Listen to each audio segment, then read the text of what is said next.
హర్యానా జమ్మూ కాశ్మీర్ ఎన్నికల్లో ప్రజలు విలక్షణ తీర్పిచ్చారు. ఎగ్జిట్ పోల్ అంచనాలు తలకిందులవ్వగా ఆమ్ ఆద్మీ పార్టీకి రెండు రాష్ట్రాల్లోనూ భారీ షాక్ తగిలింది. భారీ అంచనాలు పెట్టుకున్న ఆప్ ఎందుకు చతికిలపడింది? ఇండియా ఎన్డీఏ కూటమిలు చెరొక రాష్ట్రాన్ని కైవసం చేసుకోగా ఈ ఫలితాలు భవిష్యత్తు రాజకీయాలపై ఏ మేరకు ప్రభావం చూపనున్నాయి?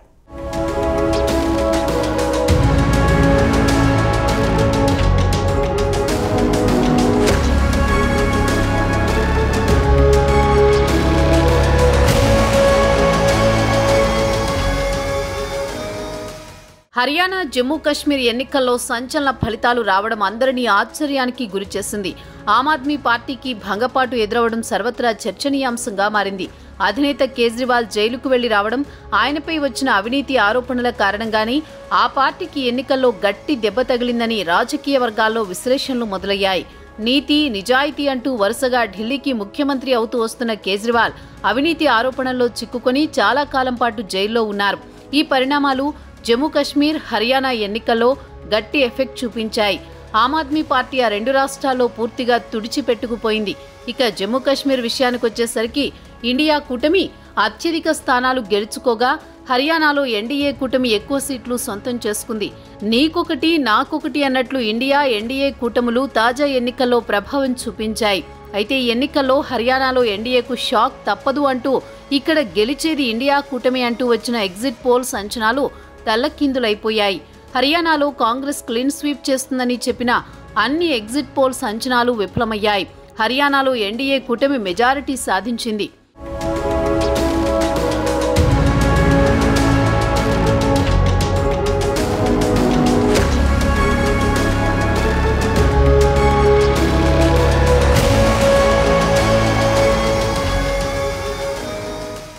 జమ్మూ కాశ్మీర్లో కాంగ్రెస్ నేషనల్ కాన్ఫరెన్స్ కూటమి స్పష్టమైన మెజారిటీ సాధించింది. ఆర్టికల్ 370 రద్దు అనంతరం జరిగిన ఎన్నికల్లో ఎన్సీ కాంగ్రెస్ అధికారం చేపట్టేందుకు సిద్ధమైంది. కాశ్మీర్ లోయలో ఎన్సీ తన పట్టును నిలుపుకుని జమ్మూ ప్రాంతంలోనూ సత్తా చాటింది. జమ్మూలో ఎక్కువ స్థానాలు దక్కుతాయని బీజేపీ వేసుకున్న అంచనాలు తల్లకిందులయ్యాయి. హర్యానా అసెంబ్లీ ఎన్నికల్లో అనూహ్య ఫలితాలు వెలువడ్డాయి. బీజేపీకి ఓటమి తప్పదని అన్ని ఎగ్జిట్ పోల్స్ ఘంటాపదంగా చెప్పాయి. కానీ వాస్తవ ఫలితాలు మాత్రం అందుకు విరుద్ధంగా వెలువడుతున్నాయి. కాంగ్రెస్ గెలుపు ముంగిట బోర్లా పడింది. ప్రభుత్వ వ్యతిరేకతను ఓట్లుగా మలుచుకోవడంలో విఫలమైంది. తాజా విజయంతో బీజేపీ నేతలు కార్యకర్తలు సంబరాలు చేసుకుంటున్నారు.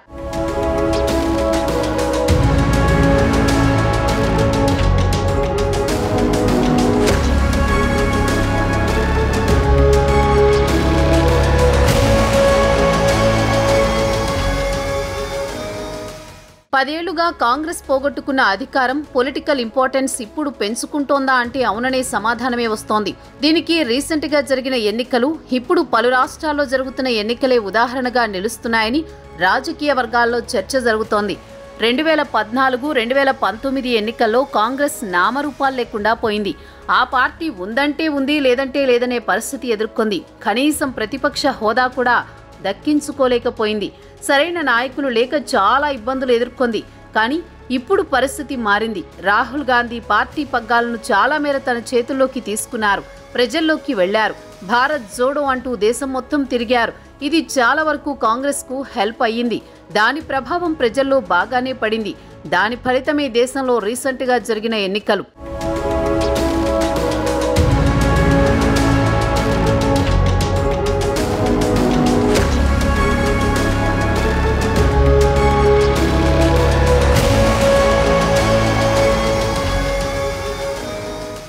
ఐదు నెలల క్రితం చాలా చోట్ల అసెంబ్లీ, పార్లమెంట్ ఎన్నికలు జరిగాయి. ఇందులో ఫైనల్ గా బీజేపీనే గెలిచి ప్రభుత్వాన్ని స్థాపించింది. కానీ నిజానికి బీజేపీకి మెజారిటీ రాలేదు. మిత్రపక్షాల సాయంతో ప్రభుత్వాన్ని ఏర్పాటు చేసింది. దాంతోపాటు అయోధ్య లాంటి చోట బీజేపీ ఓడిపోయింది. మరోవైపు కాంగ్రెస్ తన బలాన్ని పెంచుకుంది. ప్రతిపక్షం ఏర్పాటుకు కావలసిన మెజారిటీని పెంపొందించుకోవడమే కాకుండా ప్రభుత్వం ఏర్పాటు తర్వాత కూడా బలంగా నిలబడింది. దాంతోపాటు కర్ణాటక, తెలంగాణ లాంటి బలమైన రాష్ట్రాల్లో కాంగ్రెస్ అధికారాన్ని చేజిక్కించుకుంది. తమిళనాడు, జార్ఖండ్ లాంటి మరికొన్ని రాష్ట్రాల్లో ఇండియా కూటమిలోని పార్టీలే ప్రభుత్వాలను నడిపిస్తున్నాయి. ఇవన్నీ కాంగ్రెస్ కు మరింత బలాన్నిస్తున్నాయి. దీంతో ఇప్పుడు కాంగ్రెస్ చాలా పటిష్టంగా కనిపిస్తోందని అంటున్నారు.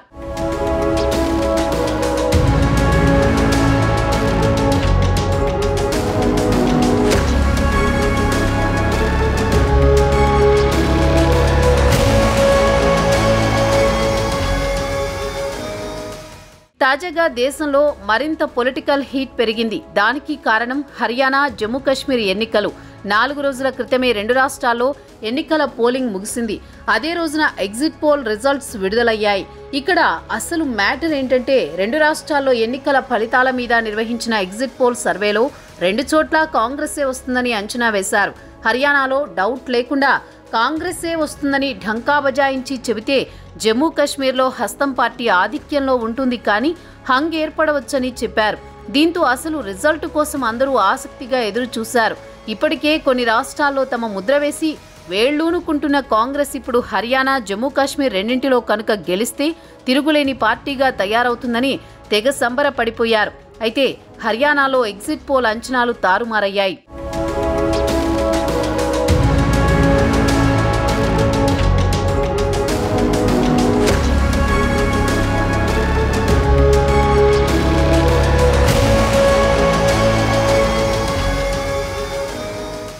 రెండు 2019లో ఆర్టికల్ 370 రద్దు తర్వాత జరిగిన మొదటి అసెంబ్లీ ఎన్నికలు కావడంతో దేశవ్యాప్తంగా ఎన్నికలపై ఉత్కంఠ నెలకొంది.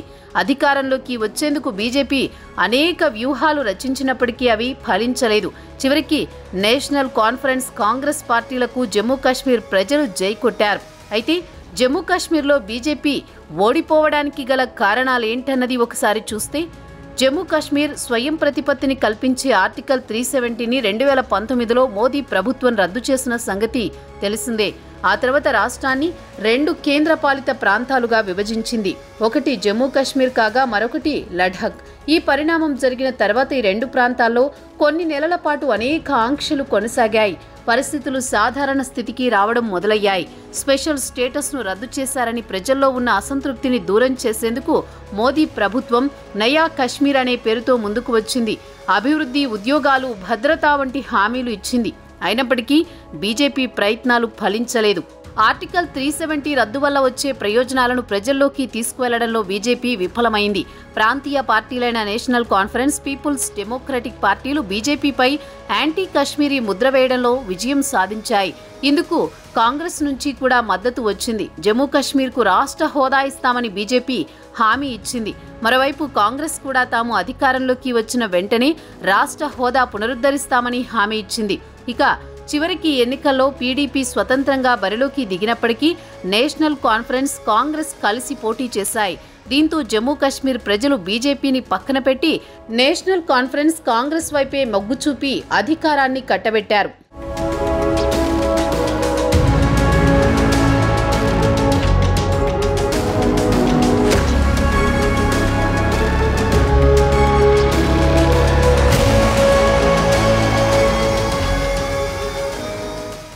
ఇప్పటికే కేంద్రంలో మోదీ 3.0 ప్రభుత్వాన్ని ఏర్పాటు చేసిన బీజేపీ డబుల్ ఇంజిన్ సర్కార్ సూత్రంతో హర్యానా, జమ్మూ కాశ్మీర్ ఎన్నికల్లో ప్రచారం చేసింది.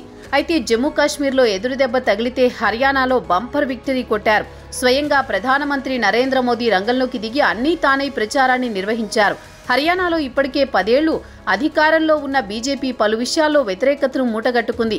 అయినప్పటికీ ప్రధాని మోదీ బీజేపీ సర్కార్ అభివృద్ధి గురించి వివరిస్తూ గెలిపే మంత్రంగా పలు వ్యూహాలతో ముందుకు వెళ్లారు. కాంగ్రెస్ పార్టీ కంటే బీజేపీ విధానాలు బలమైనవని, అభివృద్ధి మంత్రంలో తమకెవ్వరూ సాటి లేరంటూ చెప్పారు. ప్రధానంగా మోదీ వ్యూహాలు కాంగ్రెస్కు చెక్ పెట్టేలా చేశాయంటూ బీజేపీ నేతలు చెబుతున్నారు.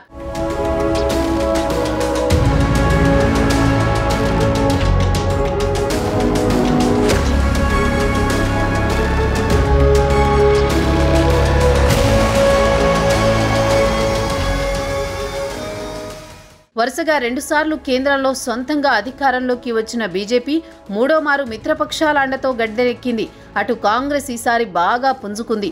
99 స్థానాలతో గతం కంటే బలం పెంచుకుంది. మరోమారు సొంతంగా బీజేపీ మ్యాజిక్ ఫిగర్ సాధించకపోవడంతో బీజేపీ పని అయిపోయిందని, భవిష్యత్తు తమదే అని కాంగ్రెస్ నేతలు ప్రకటనలు చేశారు. అయితే తాజా ఎన్నికల్లో హర్యానాలో ప్రజలు ఎన్డీఏ కూటమికే సపోర్ట్ చేశారు. ఇటు జమ్మూ కాశ్మీర్లో ఇండియా కూటమి మెజారిటీ సాధించడంతో కాంగ్రెస్ కూడా సంబరపడిపోతోంది. అయితే తాజా ఫలితాలు భవిష్యత్తు రాజకీయాలపై ఏ మేరకు ప్రభావం చూపుతాయో తెలియదు గానీ, ప్రస్తుతానికైతే నీకొకటి నాకొకటి అన్నట్లుగా ఎన్డీఏ, ఇండియా కూటమి విజయం సాధించాయి. అటు ఆమ్ ఆద్మీని 2 చోట్ల జీరో చేసేశారు ప్రజలు.